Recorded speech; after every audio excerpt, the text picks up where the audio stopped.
Hey, yo, what's up, everybody? Back with a brand new review for all of you. And the film we're going to be talking about this week is none other than The Black Phone 2. This film is rated R for language, gore, strong violent content, and teen drug use. Film runs in at 1 hour, 54 minutes, and is classified as a horror, mystery, thriller film. We like to call that the trifecta of awesome over here on the review at Rob Delio. But yes, this is the sequel to the well received Black Phone film. What wasn't well received is when this sequel was announced. I remember, including myself, there's a lot of people like, why are we doing a sequel to the Black Phone? Why does that need a sequel? It doesn't need a sequel, man. All that stuff when it came out, which looking back on now, even before seeing this movie, I started thinking like, why are we so upset about a horror movie getting a sequel? Because obviously, like a ton of horror movies get sequels. We got Chucky back there. Chucky's had 8, 9 sequels. I mean, the Halloween franchise, Nightmare on Elm Street franchise, Friday the 13th franchise have all had like 10 or more movies, all that stuff. So I don't know why we were all up in arms about a sequel to a horror movie because it does happen a good bit, especially when they are successful. But we ran into that. But I remember when the first teaser came out, I'm like, this is interesting. We're getting like a snowy, wintry vibe and all that stuff. That's kind of a cool deal. And then you see the other trailer, you're like, oh, okay. And you can pick up on this if you're like a horror movie fan, all this stuff. Like they're going like a Nightmare on Elm Street route, right? Like we know that's where we're going now. So it's not so much of the route of the first film, which was very trigger warning here, very much to deal with child abduction and the horrors of that and all that stuff, and following Finney's character through, his struggle to get through that, and then all the haunting stuff that's going on around there and everything. Like that's not this movie. Like that gets talked about in the background and all that stuff, but we're not seeing that stuff happening, for so to speak, in this movie like it was in the first movie. Like this movie is more of a freaking the grabber being like a Freddy Krueger, and all that stuff, which, those characters have interlocking connections and all that stuff. So going that route with this movie, I thought was very interesting. I thought was the better way to, go into a sequel, obviously, because that's where the struggle you run into with them doing a sequel is like, how are they going to make that work and all that stuff because of the way the first film ended.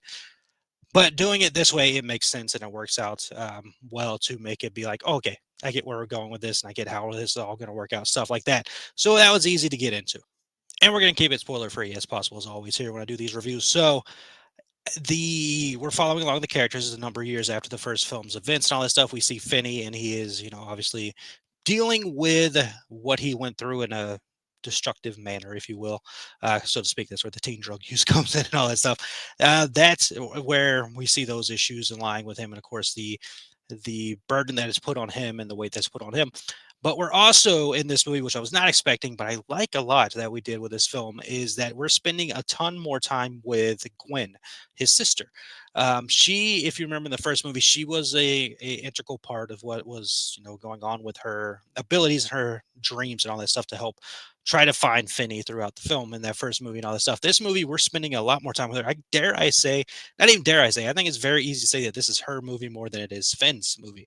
Like Finn's there, obviously, he's a big part of the movie, but it's more focused on her and her journey and her story of dealing with these dreams that she's been going through. And now that she's in this area and all this stuff, and now that she is now going to be involved with the grabber. Because remember, the first film, she wasn't involved at all with that stuff. She was just having the dreams and all that and trying to find Finney.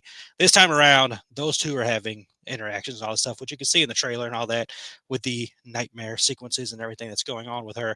Like that was the cool aspect of this film, is to spend more time with her character played by, I want to say it was Madeline McGraw of the McGraw sisters. Like those two are doing a lot of horror films. I think the other sister's name is Violet. She's in the Megan movies, and we've got Madeline over here in these movies, and she was good. Like she was fantastic in the film. Mason, I believe, is the name of the kid who's playing Finney. He's good as well. He's, I think, How to Train Your Dragon movie. He's got a movie coming out this week, like a rom com this week. So he's having a year, man. But it was an interesting aspect that we're now following along with her, and she's going to be as integral a part of the story, going on more so than Finn in this. Even though Finn is there, Finn's like there the whole time. He's not like gone or put on the back burner or anything. Finn's still a part of it. He's still involved in all of it, but it's mostly on her and all this stuff. And the way we go into this dream world, these dream sequences and all that stuff, to where the grabber's getting involved in all this stuff, and the phone's still a part of it. Obviously, if you see the trailer, Black Phone is still a part of it, and all the things that are familiar from the first film without the obvious, basement stuck area thing and all that. We're now outside in a wintry world with cabins and snow falling everywhere and ice water and all that stuff. Like it's definitely a different environment and setting this time around. Still a central environment, right? Like there's like a camp kind of deal, but not like a basement deal. You know what I'm saying? But like so we're in that area and dealing with the aspect of how the grabber gets pulled into all this stuff. It's still the familiar vibe of the first film as far as like what the black phone's a part of, um, how the grabber is in this movie. It's a little bit. This is more of the horror film that I get into, like the slasher. Um, this is the one I vibe. I don't vibe well with, the child abduction movies. Like I don't want to watch those movies and all that stuff. They're tough to deal with and everything for obvious reasons, as they should be. But going from that to this and putting the grabber in more of a slasher territory as opposed to that territory was a good call because that's, obviously, if you're going to go forward with more of these films, that gives you more of an opportunity now than the way the other film was. Easier vibe, right? And all that stuff. And I like the scenes with him. Like the scenes with him involved in it were really cool, and the way they use that nightmare sequence, dream sequence stuff. That I keep saying nightmare because it's very Nightmare on Elm Street. Like this movie's very Nightmare on Elm Street without the one-liners and the cut-ups and all that stuff. It's very Nightmare on Elm Street. If you watch the movie, like I said, if you saw the trailer and you're a horror movie fan, you already know. Like that was the route they would end up going here. And it's cool the way they make it all play out and the way that all that stuff. Like I think that this movie did a good service in focusing on Gwen and her powers and making the grabber this way to enhance the ability of the franchise and of the movie itself and all that stuff. And spending time with her and figuring out these dream worlds, it adds into emotional aspects and all that stuff, other than just, her trying to, find Finn and all that stuff. These two are now in this together trying to fight this same evil with other characters around and trying to solve a mystery, because obviously there's a mystery going on at this aspect as well, because not just the mystery of why the grab, well, it's all to get connected. The mystery of how the grabber's back, how is the grabber back, and all this stuff. How is this happening? And then trying to solve that mystery and fight off this evil throughout the whole film. Like it was very well done to me. It's one of those sequels that to me is better than the first movie. Like the first movie is really good. I watched it before this one again. Not my vibe of horror film, but still a really good movie and still a very solid film. This movie lives up to that first movie. I say better, like a smidge better, as well. Just with the more stuff going on, there's more gore involved in it. There's more of the mystery involving, more characters and all that stuff. I like that. I like what they did with it. I think they handled it very well. And again, like I mentioned before, they have set themselves up to now, if they want to continue to do it more, because again, horror films, they always can have a sequel, man. Horror movies can always have a sequel, especially now that you've introduced this character in this way, with the grabber and all that stuff. Ethan Hawke, always freaking awesome.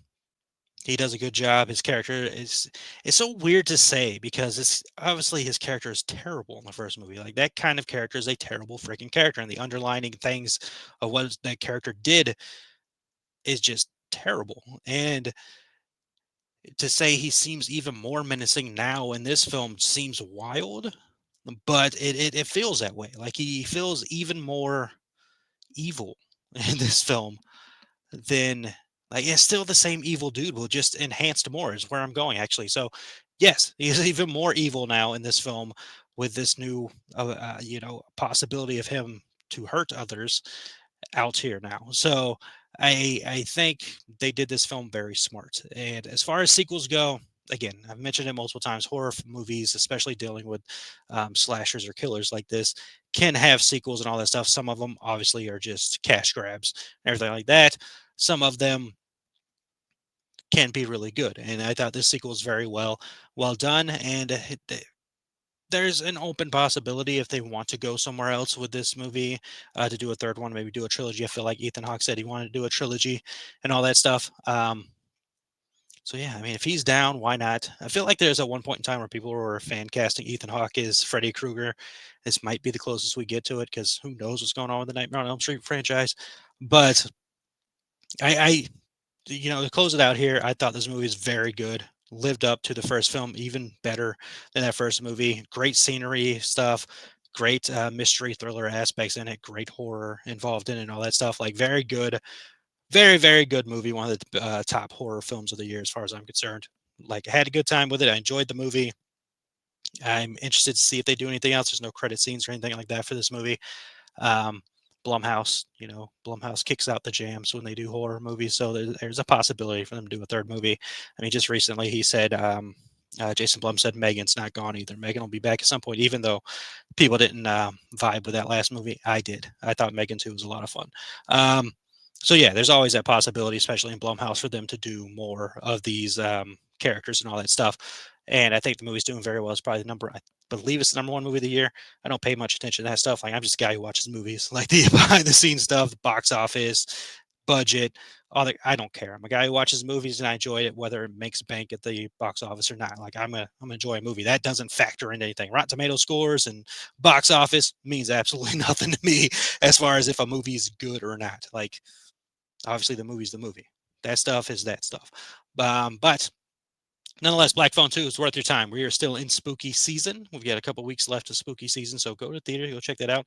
Regal's doing the freaking classic 31 Days of Horror. They're doing the Universal Monsters as the week of this episode, so go watch a Universal Monsters movie with freaking the Black Phone or something like that. But nonetheless, go see it. Like, it's a good movie. If you like the first film, they didn't hurt it. Like, they very well expand off of that first film and create a good storyline around that stuff. And visuals are awesome with the way the grabber comes in, the scenes and stuff that's going on with the grabber and all that, man. So my thoughts on Black Phone 2 right there. If you saw it over the weekend or if you've seen it, drop your comments in the comment section, of course.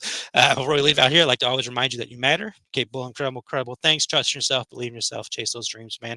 And I'd like to thank you for hanging out with me. Hope you had a wonderful rest of the day, week, month, year. Always remember, happiness can be found even in the darkest of times. One remembers to turn on that light, man. Go see the Black Phone 2.